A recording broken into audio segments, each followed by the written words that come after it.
Today we are going to demonstrate how to install a managed Wi-Fi router.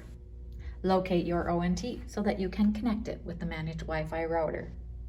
Remove the managed Wi-Fi router from the box along with the power cord and the gray patch cord.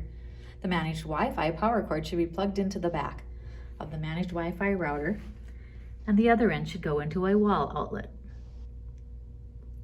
You will have a power light on the router. Take one end of the patch cord and plug it into port 1 of the ONT. Take the other end of the patch cord and plug it into the white Ethernet port on the managed Wi-Fi router. It is labeled ETH-WAN.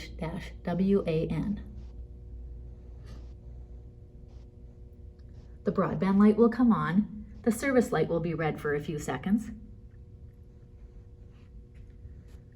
and then it will go green. The Wi-Fi 2.4 and 5 GHz lights will also turn green. You now have active internet service. If the service light stays red, there is a problem. In some cases, the power light will flash amber, which means it is downloading and will take a few minutes to be ready. When it's done flashing, it reboots and the power lights turn green. Thank you for listening.